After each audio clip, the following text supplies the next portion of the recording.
I learned how to read before I could speak. Lucero, are you around little kids? Isn't it incredible, like, how smart they are? I wonder, like, what's going on in their brains. This little character, this little niña, I learned how to read before I could speak. I apprehended the world through its material manifestations, its signs. Later, black scratches and blank spaces will tell of the absent world. Lexis, Greek for word and also for speech. I can't speak. I'm left alone with my thoughts. They move flashlight-like through the shadows of this darkened world. Daddy's always happy, sad. The books I've read call this manic, depressive. Mommy's always angry, busy. The books I've read call this neurotic. With all that I know and see with this knowing, all I want is to use my wings to fly with Daddy atop Mama's car and unzip the sky. With all that I know, I just want to splish-splash in the tub with Daddy Ducky. Like a pea in a pod, I'm cradled by his big arms, chest, and bubbly warm water. His hums and the gentle swirl of water open me to those repeats of dreams I had in Mama's tummy. I know the world of adults through books. It's one-sided. They don't grasp me. George, what are you thinking? Oh, George? Oh, George. George, what are you thinking? You moved on me, George. The Daddy Ducky and it's just a trip out.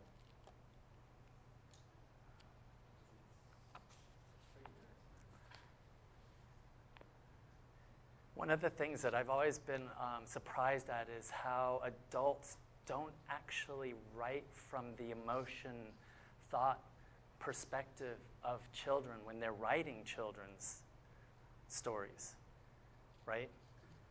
In fact, children are way smarter than most people, right, give them credit for. But they're also, like, their imagination is so expansive.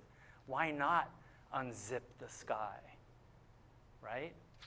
Okay, Cell 113. And by the way, I also wrote these in Spanish, as you can see. One of the reasons that I had the press move, like sometimes we have, well, most of the time we have bilingual books and you read the Spanish, then you read the English, or you read the English and then you read the Spanish. I'm like, that's not how Spanish works in our communities. They are like seamlessly like mixed up and juxtaposed, and there are no walls. No walls, right? No walls. So yeah, you see them running along, running into one another. Cuffs come off, then told to go sit by the TV area. Told to keep my head low and don't look or talk to anyone. Some bad motherfuckers in here. They say, never show weakness or they'll fucking kill you, just like you see on TV. So I find a couple of plastic chairs, pull them together to make a bench to lie my head on till I hear my name. I snap to while the officer leads me to the wall where they take photos of us all. I think to coif my hair, but don't want the cop to think I'm making light of the conviction in sight. The camera eye clicks left, then right, then straight ahead, fingers pressed on a glass scanning screen. You're booked, he tells me, never looking up from his paper pile. You're going in cell 113 for the night as the judge won't be in to hear your case till 9. It's Easter weekend, so the judge might not show till Monday morn, no matter. I'm shown to my quarters for the night, a plastic bed the size of the one in my daughter's room, silver chrome toilet shaped like one in her dollhouse off to the side. I enter an in-between sleep and awake state, trying to count sheep to kick out of my brain the stupidity of earlier in the day, to push out of my brain my daring life, to lose my little girl and all her smiles.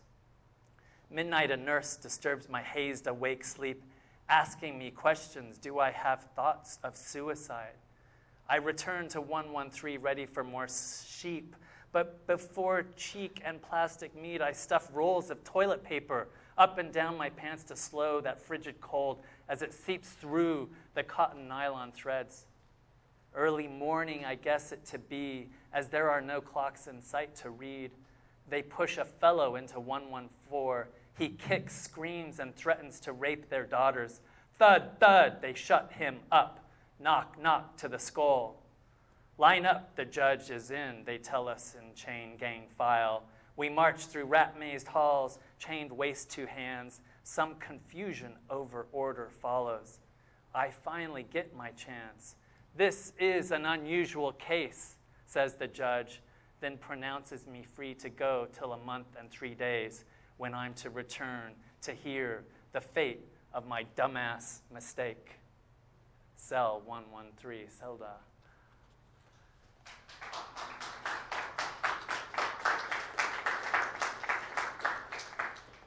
So for those of you who are looking at the way this story is also displayed, there's a very visual, visceral kind of experience. But maybe some of you can kind of tell me what your experience, and no experience is the wrong experience.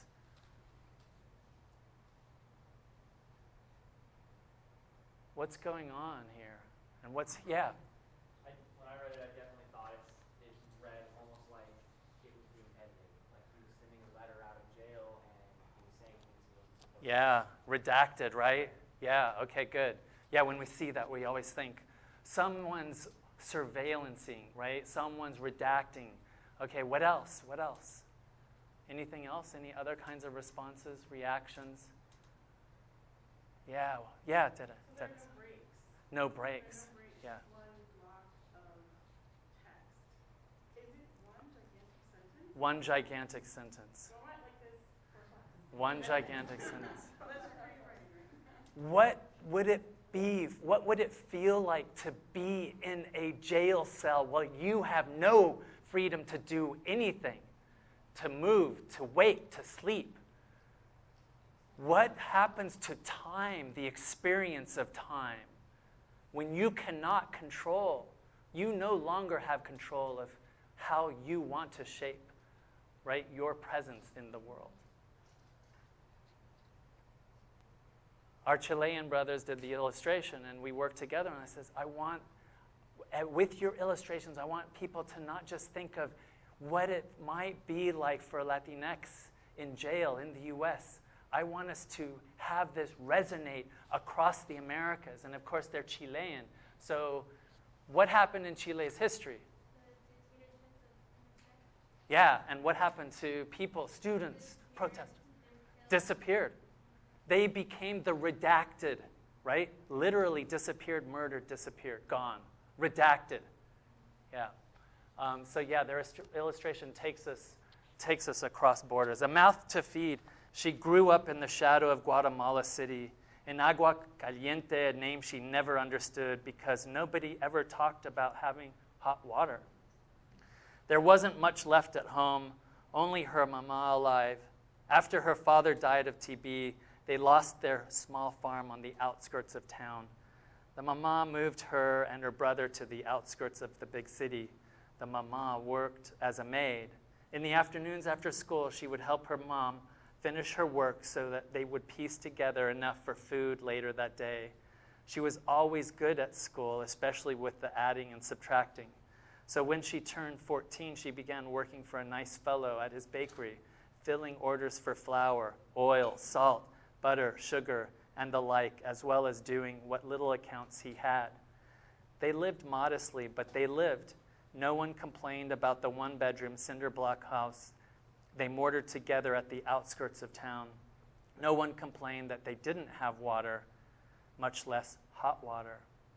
Soon there would be an extra mouth to feed, however. She and this nice fellow, well, you know what can and did happen. She wasn't one of those romantics like some of her friends. She never imagined being swept off her feet and rescued from her life. No, this wasn't how she got big in the belly. She loved to touch and explore her body, a body that not only changed with blood every month, but that gave her pleasure. Almost. I love that, though. Unfortunately, it doesn't end quite on that note. She wanted to be touched, too. She wasn't shy about it. She liked the baker for no other reason than his big brown hands. They knew just how to knead the dough. It was with his hands that she made love, gently gliding up and down, circling, opening, then moving in and out. She never imagined this tingle at the surface of her skin would stop the blood from flowing. The baker ignored her. The mother abhorred her. She knew no other place to go with her little bulge than to El Norte. Screams, tattooed bodies, flashlights swinging, guns waving, gnashing teeth flickering, yanked from her blanket, hands grabbed at her body, a cold metal pain thrust into her neck, hands ripping, shirts, pants, panties, pain, a ripping pain between her legs, silent tears. My child, as if scorched by an iron in her belly, she turned back from the river. No reason to travel north, no extra mouth to feed.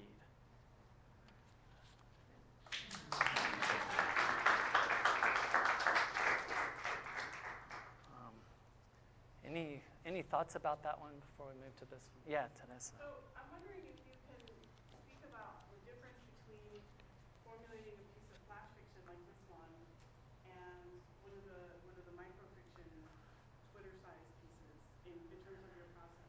Yeah. So why would I decide not to do a one-line tweet kind of fiction with something like this?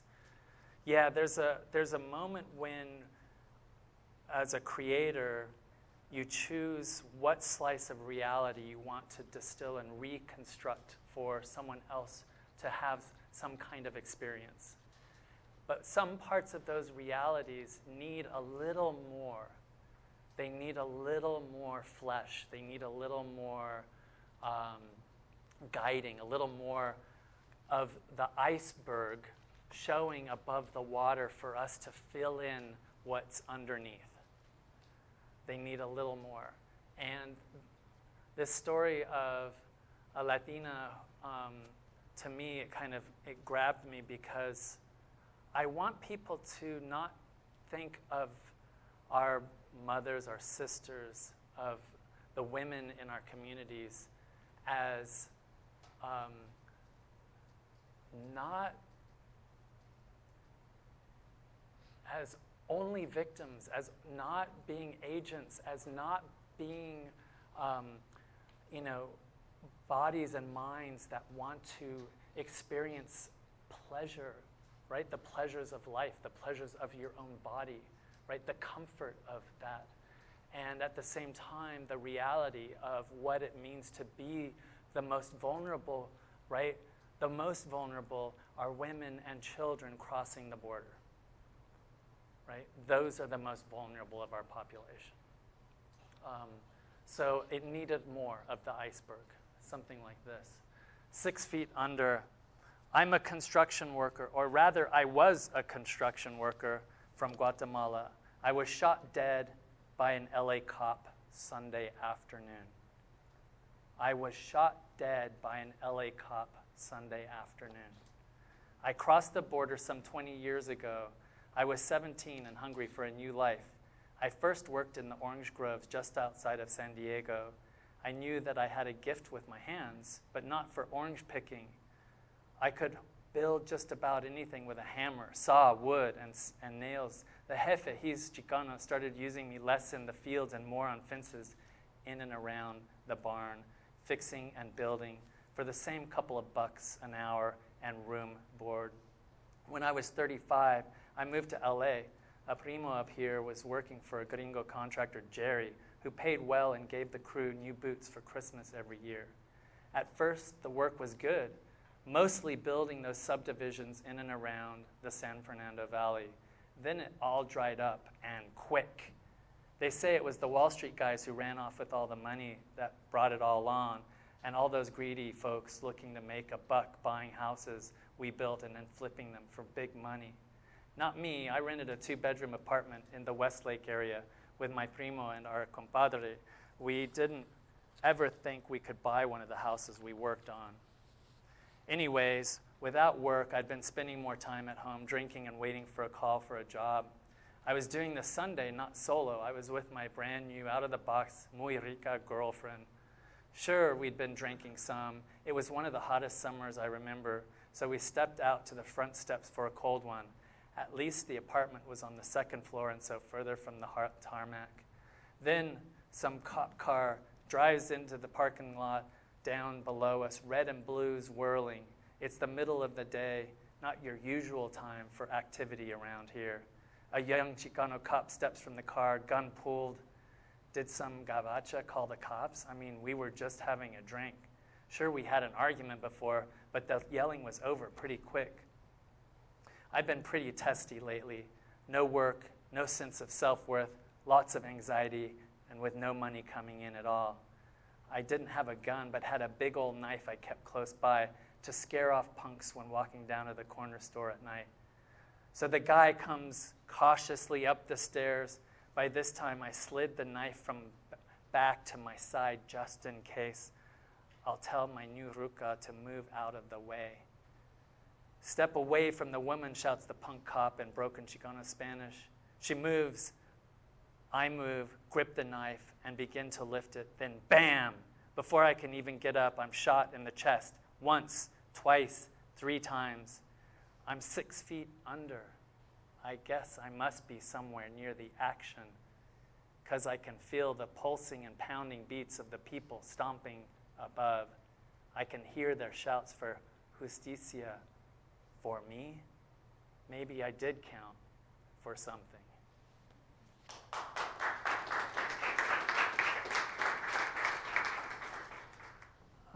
So I'm going to kind of just move up. I already mentioned a couple of the reasons why I moved. I have the Spanish and the English and then the visuals. I really want it to be what we might call a transmedial experience. No artificial separations between the alphabetic and the visual, right? Reflecting on how our communities exist across all these visual, linguistic, cultural, and national borders. How something like Long Stories Cut Short can mirror the complexities of our translingual, transmedial, transnational experience, right, of our hemispheric Latinx communities. Yeah. So the translingual, right, existing in and across languages. The transmedial, so where you have visuals and you have alphabetic storytelling and you have Spanish and you have English and you have typographic markers like the one we saw with cell 113, all creating this totality of an experience that stretches us across the Americas. So not just North, right, US, Latinx, but a hemispheric American experience, right? Changing the narrative, okay? It's not just about, for me, creating fiction and studying how this fiction is recreated and then used to transform you and you and you, but also what we can do, as Ted mentioned, with new generations, providing concepts and tools for them to come into their own, to step into a world where they can maybe write fictions or make movies or create comic books. And LatinX Laser, LatinX Space for Enrichment Research, I'm just going to show you a quick video here. Laser, LatinX Space for Enrichment Research, where we here at The Ohio State University work with high school rising 9th through rising 12th graders, Latinx high schoolers in the Columbus area.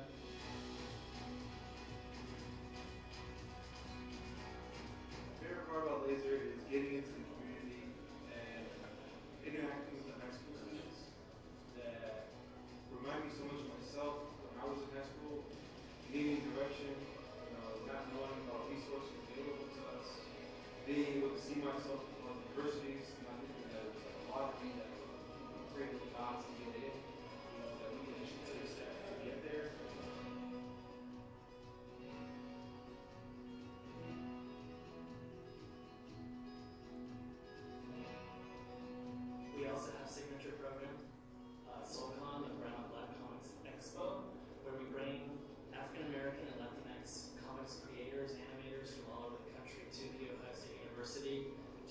workshops on how to create comics, how to make animation film, but also to expo their work, meet with K through 12 kids.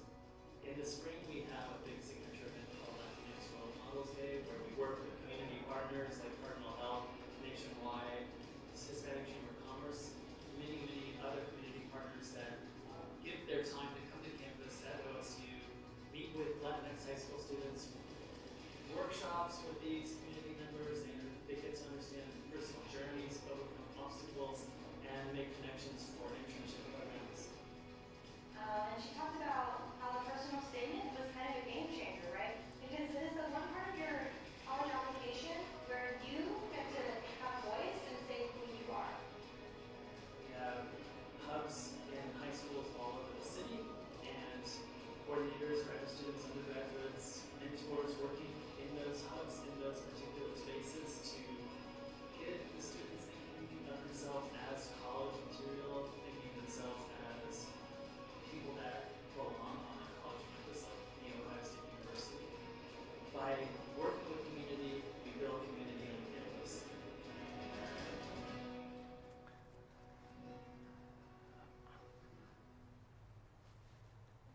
I started Laser with that we had about 5 students, and now we're at about 200 plus. And those Latinx high school students that are in the different laser hubs across the city, now we're seeing as undergraduates at OSU mentoring back to those high school students. And now we're seeing those undergraduates entering into master's programs, PhD programs, right, et cetera. The daisy chain, and it all started with it. So pretty awesome. But what I really want to kind of stress here is that it's not just about what we do in the classroom. It's not just about me sitting in isolation writing stories that I hope might move you to think about the world in new ways, to maybe act in the world in progressive, transformative ways. It's also about actively working with and opening doors for next generations that have had those doors closed, right? Where you have a system of push out and lockout, where instead of detentions, we get suspensions, where out of 100 kids in high school, about 40 are going to graduate from high school. Of those 40, maybe only about 18 will go to community college. Of those 18, only 4 are going to go on to 4-year college. We need to change the paradigm. We are changing the paradigm, and it happens in all of these multifaceted ways that I've been demonstrating.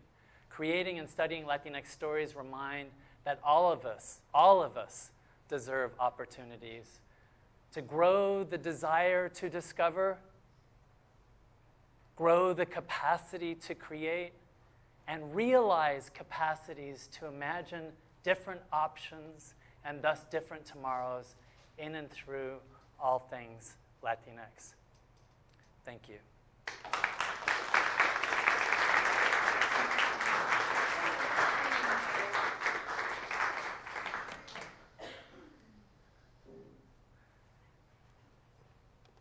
All right, so we are going to open the floor to some questions in just a moment, but I want to start, if I can ask you to, tell us about your background, because we might not look at you and say, oh, there's a Latino, right? There's right away, and I think that that's important that we kind of situate your background, but also if you could share a little bit about your journey, where you're from, how you became a writer, an academic, and all of that sort of thing. Because one of the things that you taught me, and Larry LaFountain as well, is that you don't have to choose, right? It doesn't have to be either an academic or a writer or you're an engineer or you're whatever. You can do all of those things. There's a way to combine them all. Yeah, thanks, Dede. So we moved, so my dad's from Mexico City. And we call folks from Mexico City chilangos, right? Or cucarachas, right? No matter what, right? We will not destroy. We will not be destroyed. My mom is U.S., Guatemalan, and Irish, and she grew up in and around the Sacramento area, as well as parts of Texas and LA. And she was 18.